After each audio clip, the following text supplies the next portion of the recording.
નમસ્કાર દર્શક મિત્રો, બીએન ન્યૂઝમાં આપનું સ્વાગત છે. આપ નિહાળી રહ્યા છો બીએન ન્યૂઝ ઝઘડિયા. ભાલોદ ગામે ગણેશજીની પ્રતિમાઓનું વિસર્જન નર્મદી નદી ખાતે કરાયું. ઝઘડિયા તાલુકા મઢી તેમજ પાનેઠા આસા સહિત ભાલોડ ગામે 10 દિવસનું અંતિમ માણવા પધારેલ વિઘ્નહર્તા દેવની યુવક મંડળ દ્વારા ભીની આંખે નર્મદા નદીમાં વિદાય અપાઈ. ભાદરવા સુદ ચોથના દિવસે ઝઘડિયા તાલુકા સહિત પંથકમાં ગણેશજીની સ્થાપના કરી હતી. શ્રીજી વિવિધ સ્વરૂપોની વિવિધ શણગાર સાથે સ્થાપન કરી ગણેશ મંદિર દ્વારા રોજ અલગ અલગ ભજન કીર્તન સહિતના ધાર્મિક કાર્યક્રમો કર્યા હતા. 10 દિવસનું આતિથ્ય માણવા પધારેલ ગણદેવી આજરોજ લંબોદરની વિસર્જન યાત્રા દરેક મંડળો દ્વારા પોતપોતાના સ્થળેથી નીકળી હતી.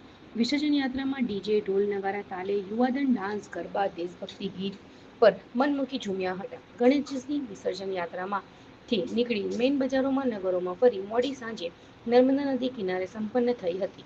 ગણેશ વિસર્જન સમય દરમિયાન કોઈ અનિચ્છનીય બનાવો ના બને તે હેતુથી રાજપારડી પોલીસ સ્ટેશનના પીઆઈ એચ.બી. ગોહિલ દ્વારા ચુસ્ત બંદોબસ્ત ખડકી દેવામાં આવ્યો હતો.